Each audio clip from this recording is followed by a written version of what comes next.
Hay decisiones dentro del llamado Plan C de López Obrador que se tienen que analizar y criticar porque están amañadas y en beneficio únicamente del gobierno actual, dejando en franca desprotección a los mexicanos. Pondré dos ejemplos para ilustrar.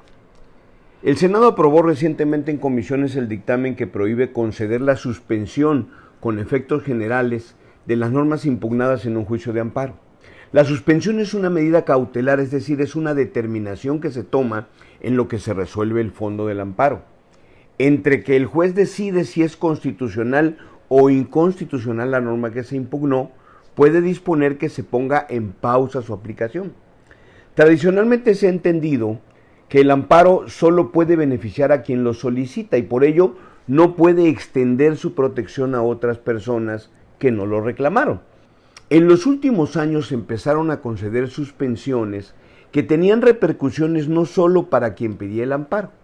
Ejemplos de ello los encontramos en la decisión de paralizar el traspaso de la Guardia Nacional a la Secretaría de la Defensa Nacional o en la suspensión de la reforma a la Ley de la Industria Eléctrica hace unos años, que no solo benefició a la empresa que pidió el amparo, sino protegió a todas. Por eso, el gobierno de López Obrador ha considerado a la suspensión como una institución paralizadora de los proyectos de la 4T, como si se hubiera hecho nada más para eso. Y por lo tanto, pues hay que desaparecerla o inutilizarla para impedir que jueces tomen este tipo de determinaciones. Es de llamar la atención que lo que aquí les causa furia a los de la 4T se aplaude si se hace en otros lugares. Por ejemplo, en Estados Unidos suspendieron con efectos generales una ley de Texas que permitía a la policía local detener a personas sospechosas de haber cruzado ilegalmente la frontera desde México. Eso se alabó, cuando se trata en esencia de lo mismo que aquí se ha vituperado de la reforma en comento. Paralizar una ley en lo que se decide si es inconstitucional o no. Por eso, estos temas deben analizarse fuera del ámbito político y más técnica y legalmente. El debate debería estar en si hay casos en que resultaría beneficioso suspender la aplicación de una ley con efectos generales y no solo para quien solicitó el amparo, con el objeto de salvaguardar no los proyectos del gobierno en turno, sino los derechos humanos.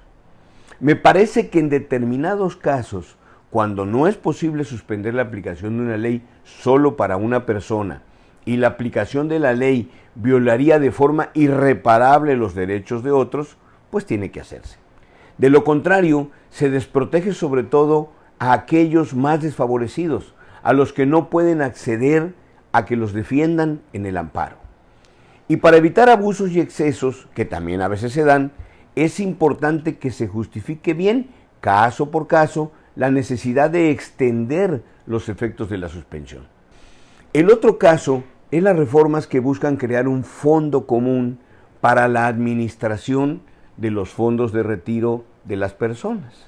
La reforma al sistema de pensiones traerá implicaciones graves, primero porque pasamos de estar de cuentas individuales, donde cada persona sabe cuánto dinero tiene y lo puede cambiar de afore, a un fondo común que no necesariamente sería solidario, porque pues aún le faltaría establecer reglas para saber cómo alguien puede retirar sus fondos de ahí, cuáles son las reglas de inversión.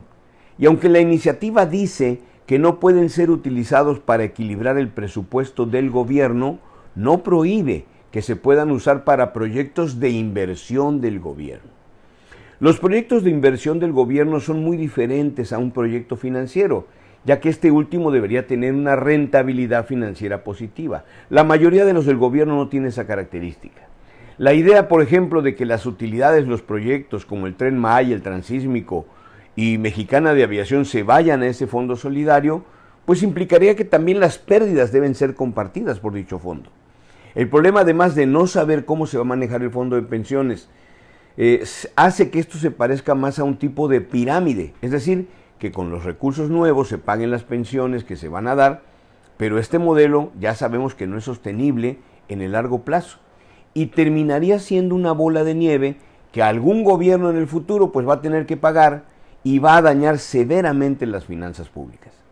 Esta reforma es un retroceso de muchos años y tanto trabajadores como el gobierno perderán gravemente de autorizarse. La idea del fondo, o la idea de fondo, es robarse el dinero de los mayores de 70 años que no lo han retirado y usarlo para seguir subsidiando los elefantes blancos de López Obrador. Por eso es muy importante no caer en el engaño. Es un tema electoral para hacer creer que tiene un fin noble, que la gente se jubile con más dinero, lo cual no va a ser cierto. Y más bien lo que buscan es tener dinero para seguir gastándolo en puras cosas que no funcionan. El voto de la gente será la que defina qué país queremos. Si votan por Morena y sus aliados PT y Verde, lo lograrán y nos terminarán de hundir. Votar por la oposición a Morena es ya ahorita un asunto de amor por México, de patriotismo, de amor a nosotros mismos. Soy Manuel Andrade. Hasta la próxima.